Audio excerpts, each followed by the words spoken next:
हाँ देखिए, देखो पैंट दे टको। तो अमूमन ऐसा होगा कि लोग आपको बोलेंगे नहीं यार ये ज़्यादा हो गया, बट ये पहली ऐसी कहानी थी जहाँ पे कि आप कुछ भी लिख दो पावर के नाम पे।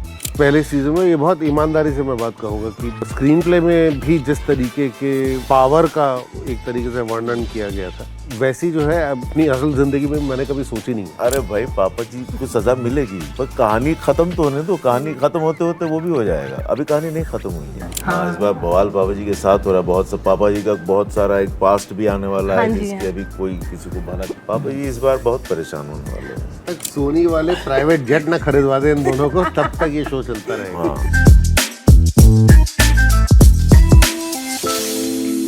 Hi, this is Meghna Tiwari and you guys are watching me on Instant Bollywood. Well, अनदेखी एक ऐसा शो है जिसको 1, 2, 3 मैंने देखा और मुझे इतना अच्छा लगा और लोग इतने ज़्यादा एक्साइटेड है 4 के लिए। सर क्या कहना चाहोगे, आप लोग कितने ज़्यादा एक्साइटेड हो? फुल पावर एक्साइटेड है हम लोग। हमारा एक्साइटमेंट तो यही है कि वो रिलीज हो और फिर ऑडियंस बताए कैसा लगा। इस बार पापा जी और रिंकू कितने मर्डर्स करने वाले, बिकॉज इतना ज़्यादा देख लिया हमने। रिंकू नहीं कर रहा है मर्डर, नहीं कर रहा, नहीं बिल्कुल मर्डर नहीं कर रहा है इस बार, बिकॉज वो खुद ही फंस गया है ऐसी सिचुएशन में जहाँ पे उसको समझ नहीं आ रहा है कि मैं क्या करूँ। मतलब ऐसी सिचुएशन है कहीं खुद को ही ना मार लूँ, वो वाली बात है। तो इस बार मर्डर रिंकू बहुत कम कर रहा है। पापा जी तो वैसे ही एक मर्डर किया, वही काफ़ी था, वहीं से स्टोरी आगे चली है। नहीं पापा जी रोज दिन में एक आध कर ही लेते हैं। यहाँ भी ऐसी लगे हुए हैं। पापा जी का मर्डर ना तो 4 सीजन निकाल दिए भाई। सच में, मतलब मैंने देखा है, आई वाज लाइक इतना ज़्यादा, मतलब कैसे आपने, एक तो आपने लिखा इतना अच्छा है, मतलब जब मैं इसके बारे में रिसर्च कर रही थी आपने भी लिखा है।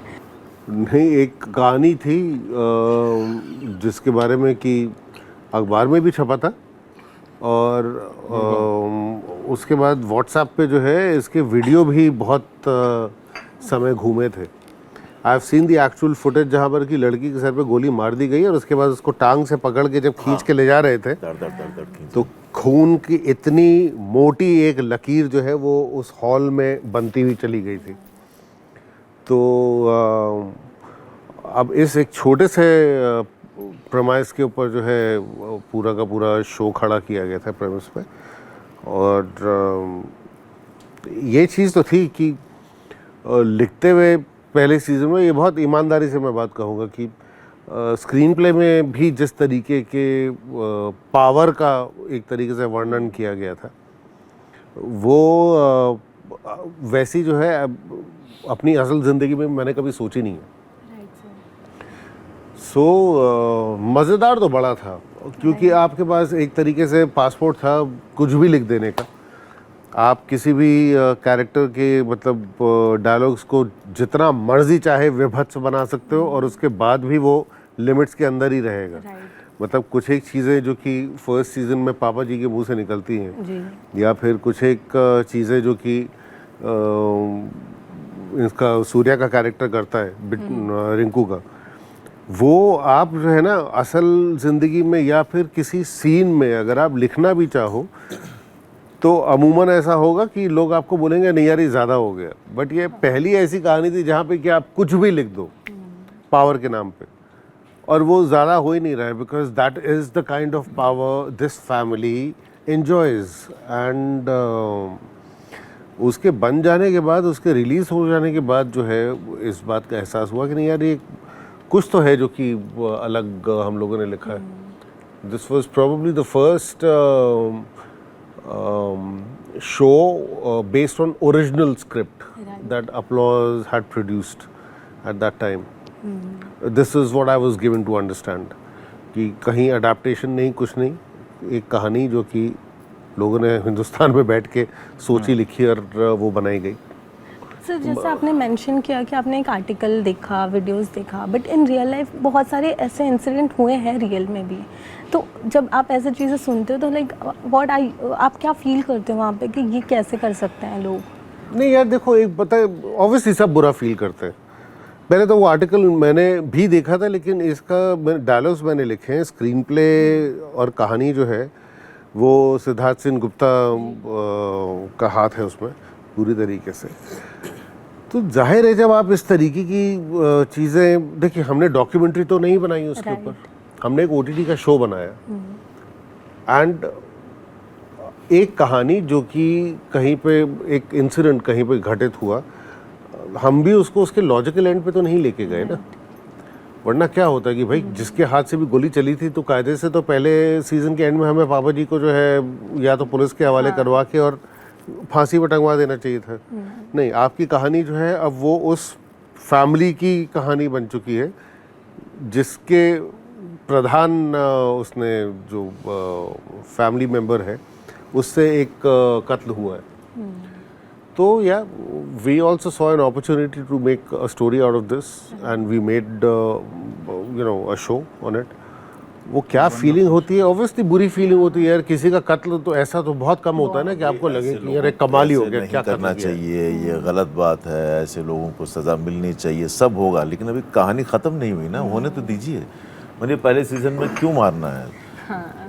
द पॉइंट इज कि कहानी चल रही है, तो ऐसा नहीं है कि चौथा सीजन आ रहा है मतलब क्या पापा जी अरे भाई पापा जी को सजा मिलेगी, पर कहानी खत्म तो होने दो, कहानी खत्म होते होते वो भी हो जाएगा। अभी कहानी नहीं खत्म हुई है, इसीलिए सीजन पे सीजन चल रहा है। नहीं, इसीलिए ना जो उम्मीद लोग लगा के रखते हैं ना कि अच्छा आपको बुरा लगा तो अब तक जस्टिस क्यों नहीं आया है। अरे आ जाएगा, अरे आ जाएगा जस्टिस यार, कहानी खत्म तो होने दो। बट पापा जी का जो कैरेक्टर था हर्ष सर, मतलब लोगों को इतना सब, मैं अभी कमेंट सेक्शन पढ़ रही थी कि पापा जी रॉक, पापा जी का कम बैक हो गया, जब आप जेल में थे उसके बाद अब दिखे नहीं लोगों को, तो अब बोल रहे कि सीजन 4 में पापा जी मस्त बवाल करने वाले। क्या करने वाले हैं पापा जी? पापा जी तो अब यार वो बवाल तो जो पहले सीजन में कर लिया वही उनका बवाल है, और वही बवाल फिर मचाएंगे जेल से लौट के जब आए हैं तब। और इस बार तो जो है वो इनकी वजह से जेल गए हैं, अब पापा जी जेल चले जाएं और ये जिंदा रह जाए, कैसे हो सकता है?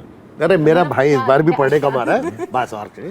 तो अब आगे वो कहानी में क्या होगा क्या नहीं होगा, और फिर ये जो कैरेक्टर है जो इतना प्यारा है पापा जी को, वो इनसे नाराज़ है, वो इनकी जान लेने पर तुला हुआ है। तो पापा जी जो है एक तरफ इनको वापस अपने खेमे में लाना चाहेंगे, इसके साथ जो है देखना चाहेंगे कि इसको कैसे बर्बाद किया जाए। बहुत काम है पापा जी के पास जेल से आने के बाद। तो ये फाइनल बैटल जो लिखा है, पापा जी के साथ हो रहा है। हाँ, इस बार बवाल पापा जी के साथ हो रहा है। बहुत सा पापा जी का बहुत सारा एक पास्ट भी आने वाला है जिसकी अभी कोई किसी को भनक नहीं की है। वो पास्ट भी जो पापा जी को बहुत तंग करने वाला है। पापा जी इस बार बहुत परेशान होने वाले हैं, इसीलिए दूसरों को बहुत ज्यादा परेशान करने वाले हैं।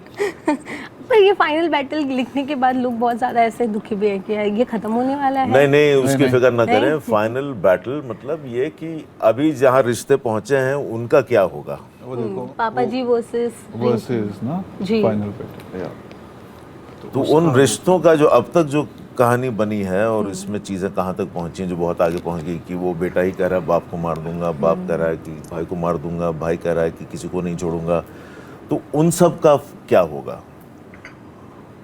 कहानी खत्म हो जाएगी, कौन कह रहा है, सवाल ही नहीं। जब तक सोनी वाले प्राइवेट जेट ना खरीदवा दे इन दोनों को तब तक ये शो चलता रहेगा। हाँ, सर आप यहाँ पे अब शो में आ गए, अभी हमने आपको नेटफ्लिक्स पे देखा, आप सोनी पे आ रहे हैं, तो like how you excited for this show?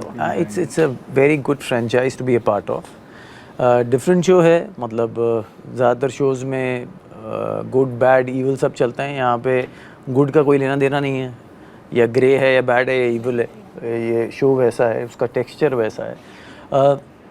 खुद के कैरेक्टर के बारे में बताऊं तो ये कैरेक्टर खुद इस फैमिली में आके फंस जाता है, इनडायरेक्टली रिलेटेड होता है अटवाल्स के साथ, जहाँ पे वो माही को एक पहले से एक्वेंटेड है माही से, और दमन से एक तरीके से रिलेटेड है।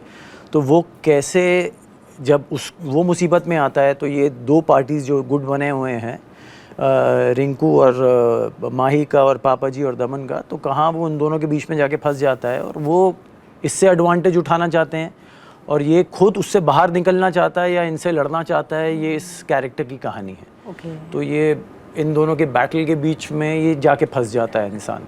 तो ये विक्रम सलूजा की कहानी है। वरना सर आपका जो कैरेक्टर है, क्या वो इन दोनों की जो एक बॉन्डिंग थी वो थोड़ी ख़राब हो चुकी है आपके, जो हमने ट्रेलर में भी देखा सीजन की वजह से? हाँ, तो बोलो ना। तो वो ठीक होगी या फिर ऐसे ही रहेगी, और आप क्या और भी पास्ट ऐड ऑन करेंगे? पास्ट में क्या ऐड ऑन करूंगा? इतना देखो तो चीजें रहेंगी ना जो इतनी ऐसे कॉम्प्लिकेट करने की जरूरत नहीं है। माँ, ये बाप बेटे की कहानी में एक बंदा बाहर से आया है, उसने थोड़ी रिफ्ट क्रिएट की है, इसलिए अब वो रिफ्ट क्रिएट हुई है जो कि 3rd सीजन के एंड में हुई थी, इसलिए 4th का नाम जो है द फाइनल बैटल है। ठीक है, ये बैटल रिजॉल्व हो गया, हम कहानी अगली कहानी पे जाएंगे।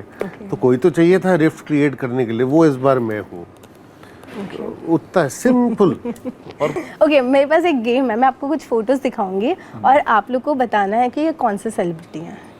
सेलिब्रिटी फोटोज दिखा कोई भी होंगे, मतलब मेल फीमेल। मेरा फोटो नहीं हुआ तो मैं किसी और का नाम नहीं लेने वाला।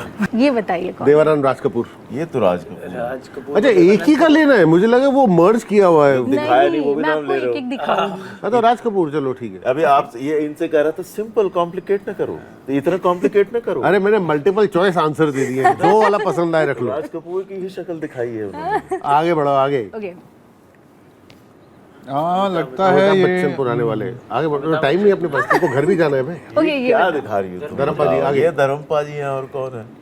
ओके, थोड़ा चेंज करते हैं। अब बताओ। मीना ओ, कुमारी जी। हेमा मालिनी। नहीं, ये मालिनी नहीं है। राइट, हाँ ये मैं मान राइट। जल्दी जाना है सबको। श्रीदेवी। करेक्ट। ओके, अरे यार इतना अरे टफ। यार, ये तो मतलब ये शाहरुख खान नहीं है। ये शाहरुख खान नहीं है। कौन ही होगा ये? मैंने जानबूझकर इजी रखा। नहीं है, शाहरुख खान नहीं है। तो नहीं, क्या सोराब मोदी का फोटो नहीं मिल रहा था? सलमान खान, आगे बताइए। ये सलमान खान नहीं है। एक बार आप ऑन कैमरा भी बता दो आप कैसी पिक्चर्स दिखा रहे हो, ऐसा इतने बड़े बड़े नाम लेके। टॉयलेट में जाएगा। आई एम विश कि जो सीज़न 4 को भी ज़्यादा प्यार मिले, क्योंकि सीज़न 3 तक जो लोगों का प्यार अब तक बरकरार रहा है वो आगे भी होना चाहिए। हाँ, हम यही चाहेंगे। Well, you. लास्टली अपने फैंस को क्या कहोगे, एंड इस सीज़न के लिए आप लोग जो भी कहना चाहते हो फैंस को? देखना जरूर। फर्स्ट मे को आ रहा है, प्लीज देखिएगा। यस प्लीज देखिएगा और प्यार दीजिएगा जैसा अभी तक देते आए हैं तीनों सीजन्स को। हम देखिए, देखो पैंट दे टको। ये दिल्ली आ गया।